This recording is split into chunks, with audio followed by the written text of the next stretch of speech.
Allez, en voiture, Simone. Oh non. Au labo, Simone.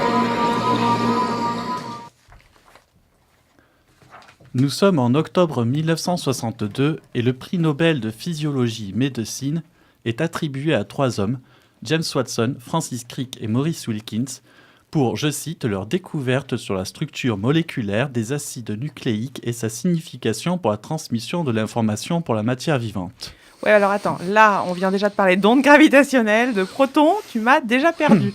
Désolé Barbara. En gros, pour ceux qui, comme toi et comme moi en fait aussi, n'ont pas fait d'études en sciences, ils ont eu le prix Nobel pour avoir découvert la structure de l'ADN. Et si, vous savez, cette fameuse double hélice que l'on voit dans tous les manuels de SVT, eh bien, ça vient d'eux. Avant ça, on ne savait pas à quoi ressemblait l'ADN. Cette découverte a été officialisée via la publication en 1953 d'un petit article de 900 mots dans la revue Nature.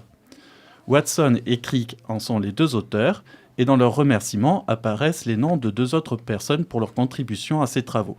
Wilkins, qui a donc aussi reçu le prix Nobel, et une certaine Rosalind Franklin.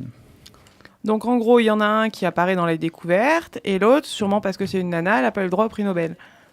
Alors, en fait, non, Franklin est la seule des 4 à n'avoir pas eu le prix Nobel, puisque en 1962, elle était déjà décédée. Et le prix Nobel n'est jamais attribué à titre posthume.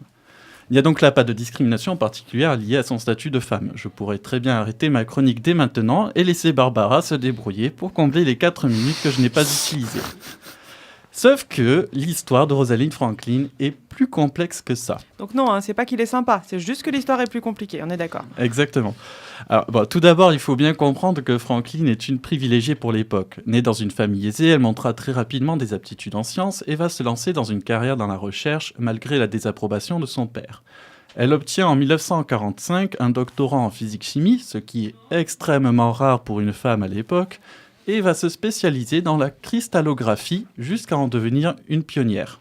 Alors déjà, le doctorat en physique-chimie, ça me parle vaguement, mais alors la cristallographie, tu peux nous en dire un peu plus ? Alors, c'est une technique permettant de connaître la structure d'un objet cristallin via la diffraction des rayons X. Je ne pourrais pas rentrer plus dans le détail parce que moi-même, je n'y connais rien, mais ce que je sais, c'est qu'on obtient ainsi une image, un peu comme lorsqu'on va faire une radiographie.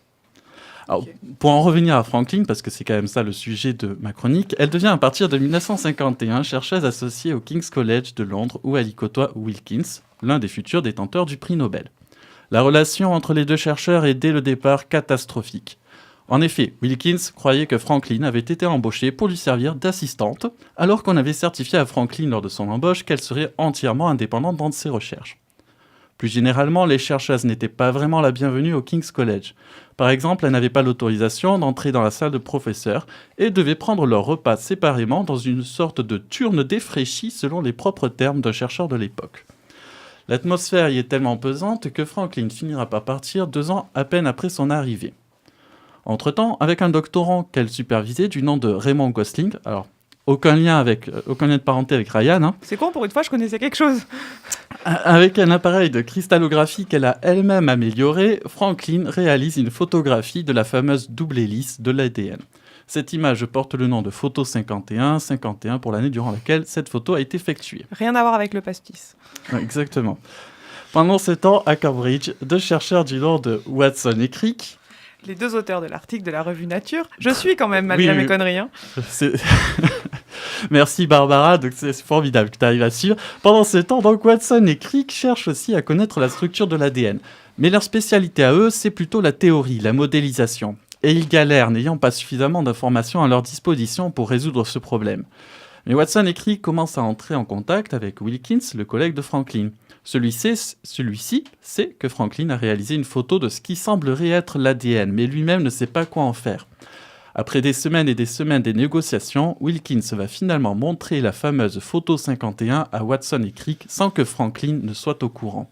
Cette dernière, qui était plus une expérimentaliste qu'une modélisatrice, était encore en train de corriger son modèle lorsqu'elle fut invitée avec Wilkins en mars 1953 par Watson et Crick pour voir le modèle que ces derniers avaient effectué. Tous étaient d'accord pour dire que le modèle était parfait, et 1 mois plus tard fut publié le fameux article dans la revue Nature, alors que Franklin ne savait toujours pas que la photo 51 avait été dévoilée aux auteurs de l'article. Alors, est-ce qu'elle l'a appris avant d'être décédée quand même? Non, en fait, jamais. Elle ne l'a jamais su. Donc l'histoire de la découverte de la structure de l'ADN est donc aussi, hélas, l'histoire d'un vol de données. Alors, c'est l'histoire d'un vol de données. La question que je me pose, moi, c'est est-ce que c'est pas aussi une histoire de sexisme? Eh bien, c'est une bonne question, Barbara. Certains journalistes ayant relaté ce fait considèrent que ce vol de données aurait eu lieu que Franklin soit une femme ou non. Et cette histoire est finalement un bon exemple pour montrer la difficulté de prouver parfois que tel acte, lorsqu'il est pris isolément, peut être sexiste. En revanche, ce qu'il est plus facile de prouver, c'est l'existence d'un sexisme ambiant, c'est-à-dire l'accumulation de gestes, de paroles, a priori sans conséquence, mais qui, lorsqu'ils sont pris ensemble, sont révélateurs d'une différence de traitement entre les hommes et les femmes.